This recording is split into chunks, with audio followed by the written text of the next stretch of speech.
Ei, gente, boa noite. Boa É, noite. eu me chamo Matheus e junto com a Regina a gente vai estar falando a respeito do artigo que trata a respeito dos estilos de aprendizagem e ensino à distância na perspectiva da inclusão relacionada à neurociência, tudo bem? Bom, vamos lá. Para a gente poder falar a respeito desse artigo, ele primeiro fala a respeito da neurociência como um todo. E a neurociência, ela pode ser definida como uma ciência dedicada ao cérebro. E a educação, ela parte daquilo que diz respeito ao ensino e aprendizagem, tá? Isso é de acordo com Oliveira, em um textinho Oliveira lá em 2013. Então, o termo neuroeducação, ele é proveniente dessa relação entre o processo de aprendizagem com as funções mais complexas que o nosso cérebro desenvolve, tá? E o Bussan, ele fala a respeito dos estilos de aprendizagem que eles são definidos como algo que diferencia um indivíduo ao outro, tá? Então, é considerando tanto o modo de ensino ou o estudo mais conveniente é, para a aprendizagem de cada indivíduo, tudo bem? Então, quando ele fala disso, ele quer relacionar as características de cada indivíduo, que são características únicas, que como a gente sabe, cada um tem uma maneira de poder estudar, cada um tem uma maneira de poder assimilar melhor o conteúdo, cada um tem uma melhor maneira de absorção, certo? Então, o Bussan e o artigo em si, ele leva em consideração isso, tá? E o Lujan, enfim, esses autores que você podem ver ali embaixo, ele fala a respeito dos estudos do ensino de aprendizagens, que promove a reflexão acerca de maneiras diferentes pelas quais cada aluno pode assimilar conteúdos, facilitando a sua memorização, recordação e aplicação, além de possibilitar que sua condição de aprendizagem seja respeitada, contribuindo para torná-la mais significativa. Foi o que a gente acabou de falar. Levar o estudo desses estilos de aprendizagem, ele promove uma reflexão acerca do que está sendo trabalhado ali. E é uma maneira que o indivíduo ele consiga facilitar todo aquele caminho que a gente conhece, desde a aquisição do conhecimento até transformá-lo em aquilo algo prático e útil, tá? Então, o artigo ele parte para um viés mais científico, assim dizendo, a respeito da neurociência, onde ele fala que cada indivíduo apresenta características neurobiológicas únicas. Sendo assim, o reconhecimento do ensino de aprendizagem se dá a respeito a essas características, ou seja, quanto mais o ensino-aprendizagem leva isso em consideração, essas características neurobiológicas, mais reconhecida ela é, resultando numa maior contribuição, numa maior efetividade na aprendizagem, assim como a questão da inclusão educacional. É válido lembrar, né, que quando ele fala a respeito da inclusão educacional, ele fala da questão da diversidade, tá? Onde a educação ela abrange todos os aspectos de cada indivíduo para que ele possa atingir o objetivo dele, tá? E, sendo assim, o artigo ele segue falando a respeito do EAD, que ele considera o EAD como um viés de grande importância nesse sentido, porque existe aquela questão da flexibilidade para a organização dos estudos e o indivíduo está considerando os ensinos de aprendizagens que já existem e, de certa forma, é mais efetivo para ele, tá? Logo em seguida, ele fala a respeito dos AVAs, que é os ambientes virtuais de aprendizagem que a gente conhece, e ele partindo dessa perspectiva do processo de ensino-aprendizagem, ela é reconhecida como uma ação para atender as peculiaridades de cada indivíduo, sendo essa ação sendo oferecida por meio de interfaces, ferramentas, recursos, aplicativos adequados, tá? Isso de acordo com Barros, Bianchi, Nunes e Cavelucci. É, Logo, a identificação dos processos de ensino-aprendizagem é de suma importância para novos estilos de educação à distância, resultando em novas possibilidades nesse processo tanto para o aluno como para o professor, que acaba sendo o significado literal de ensino-aprendizagem, né? que tanto o aluno como o professor, ambos vão estar aprendendo a respeito disso. Tá. Um outro tópico que ele fala é a aprendizagem segundo a neurociência, tá? Que ele deixa claro que durante o processo de amadurecimento, os neurônios formam sinapses cuja quantidade relaciona a capacidade que o indivíduo possui para poder aprender. Ou seja, quanto mais os neurônios formam mais sinapses, maior é a capacidade de absorção de um determinado conteúdo, tá? E ele fala também a respeito da formação, que a formação de sinapses ela é crescente até o início da adolescência. E após essa adolescência, o processo é desacelerado, tá? E por que ele menciona isso? Porque ele quer demonstrar que para a questão de um melhor aproveitamento do ensino de aprendizagem, dos estilos de aprendizagem em si, o fator idade ele não é considerado um impedimento, ou seja, não é algo inviável para os mais velhos, para as pessoas mais de idade. Porque esses neurônios, essas sinapses formadas, elas ficam em constante renovação ou modificações, tá, nos neurônios, que vai se procedendo ao longo da vida, tá?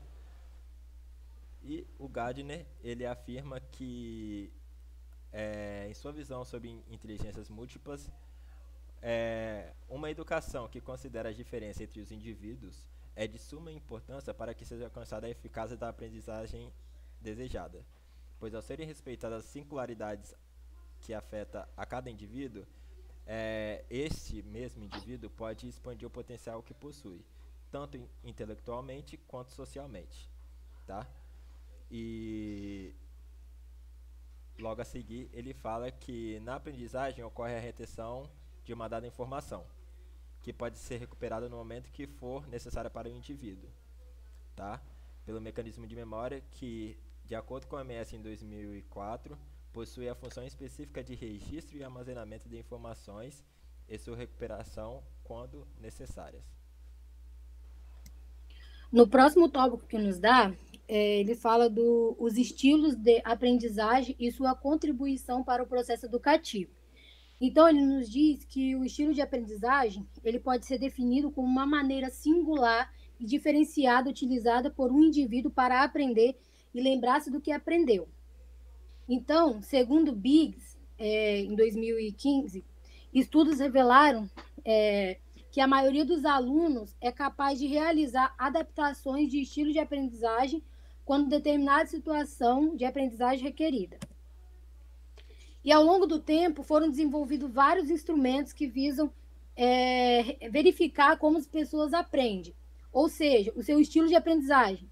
Dentre eles está o Inventário de Estilos de Aprendizado de Kolbe, né, de Moura Filho, de 2013, o Inventário de Aprendizagem de Smith e Risa, de Delgado, 2013, e o Inventário de Estilos de Aprendizagem de Vark, de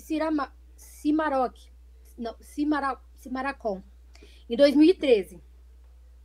E compreende-se que cada indivíduo possua um modo particular para aprender e ao fazer uso do estilo que melhor atenda a sua singularidade. Este ocorre para a obtenção do sucesso em sua aprendizagem. Então, a proposta escolhida foi o Inventário de Estilos de Aprendizagem de Vark. Então, eles desenvolveram um questionário que avalia 4 modalidades sensoriais com o objetivo de determinar qual modalidade um determinado indivíduo desenvolve uma determinada preferência. As principais características que o indivíduo pode revelar quando da aplicação do Inventário de Estilos de Aprendizagem de Vark. Porque cada letra do estilo de Vark significa o estilo visual, auditivo, estilo ler, escrever e estilo sinestésico. Então, no estilo visual, é pertencente àqueles que predominantemente preferem ver a falar, assistir a demonstrações. Normalmente, prefere videoaulas e a palestras. O estilo auditivo é característico daqueles que conseguem formar conceitos e ter novas ideias com base na informação ouvida. A participação em palestras, debates, leitura em grupo constituem a aprendizagem desses indivíduos. Eles têm facilidades na assimilação de instruções quando ditas uma ou duas vezes, executando-as perfeitamente. E eles também possuem uma boa oratória. O estilo ler e escrever é típico daqueles que normalmente desenvolvem melhor o processo de aprendizagem, quando em contato com textos e bases, livros, anotações, relatórios, por exemplo. Já o estilo sinestésico é característico daqueles que necessitam estar em contato com maiores experiências, fazer experimento, estar dentro de um laboratório, ter um contato direto com aquilo que ele está estudando. Então, considerando as preferências do estilo de aprendizagem de cada indivíduo, ele pode ser classificado como unimodal, quando se tem apenas uma referência do estilo de aprendizagem, ou também ele pode ser multimodal, quando se tem dois ou mais referências de estilo de aprendizagem. E, então, é importante que o professor ele auxilie o estudante no desenvolvimento de estratégias para a sua aprendizagem, a fim de que este se adapte às diferentes situações que eventualmente possam surgir. Em geral, quando determinada tarefa solicitada não é aquela mais adequada ao estilo de aprendizagem que o aluno possui, é necessário que se crie um ambiente de aprendizagem favorável. O uso da tecnologia em combinação com diferentes estilos de aprendizagem pode viabilizar a construção em um processo de ensino-aprendizagem efetivo, ao permitir que seja elaborada uma estrutura capaz de atender às necessidades particulares de aprendizagens demandadas para quaisquer pessoas, conforme Barros. Então, Filatro, em 2017, ele destaca também a importância de hipertexto no ensino à distância como ferramenta integradora dos mais diferentes estilos de aprendizagem. Ele destaca também a forma como essas novas ferramentas tecnológicas podem ser utilizadas, sendo elas assíncronas ou síncronas. E assim traduz o caráter flexível do ensino à distância, pelas ferramentas disponibilizadas em ambientes virtuais de aprendizagem. O desenho universal para a aprendizagem pode ser compreendido como uma alternativa que o professor universitário possui para aumentar suas estratégias de ensino, buscando atender a todos os alunos, minimizando, deste modo, eventuais dificuldades relacionadas às características singulares que cada um possua. Salina, 2013. Segundo Souza, o desenho universal para a aprendizagem possibilita àqueles que possuem deficiências a oportunidade de acessar, de forma igualitária aos demais, o currículo ofertado no ambiente escolar. Ao permitir que o ensino e a aprendizagem de conceitos científicos sejam realizados de forma diversa conforme a necessidade retratada por cada um, o desenho universal torna-se possível respeitar as particularidades individuais e proporcionar acessibilidade no ensino, promovendo a inclusão socioeducacional. Então, gente, lá para o final do artigo, no tópico de discussão, ele fala que é importante a gente conhecer e compreender os estilos de aprendizagem por meio da neurociência e da neuroeducação, podendo ser considerado um avanço para a inclusão educacional, tá?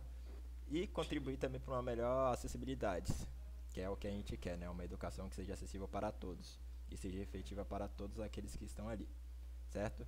Então, de acordo com Oliveira, em 2013, torna-se importante que o professor domine todos esses temas, como neurodesenvolvimento, conhecer os aspectos teóricos relacionados às bases biológicas e aos mecanismos neurofuncionais.